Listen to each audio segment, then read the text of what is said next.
教小朋友的这首歌叫做《用鸭给跳舞》。哦，小朋友赶快站起来，跟着我们一起来跳舞喽！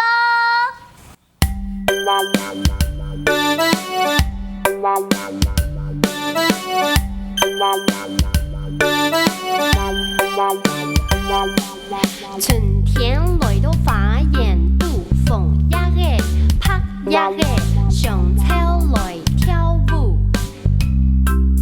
甜嚟，風花，拍花，唱呀嘅，坐一下，唱呀嘅，塞甜茶，唱呀嘅，塞甜茶。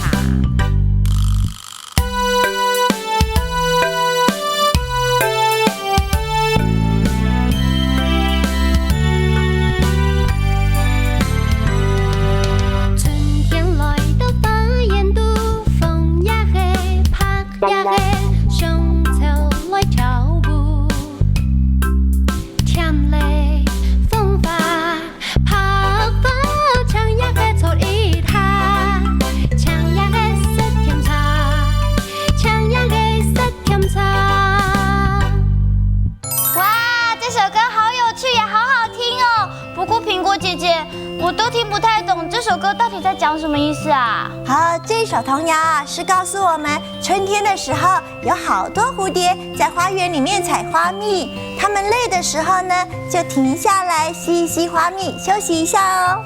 哦，原来是这样啊，这样子解释我就懂了。不过啊，这首童谣里面有很多的词我都听不懂哎，可不可以请苹果姐姐来告诉我们呢？当然可以了，现在就让我们一起去看看今天要学哪些客家词语呢？走了。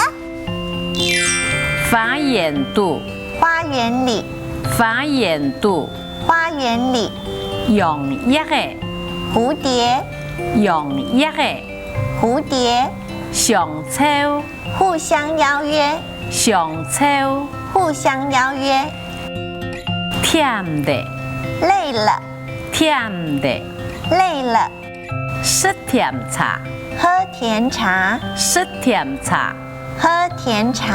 哇，小朋友现在是不是都认识了这些客家词语了呢？认识了。好，那我来考考你们呢，用鸭可以跳舞里面的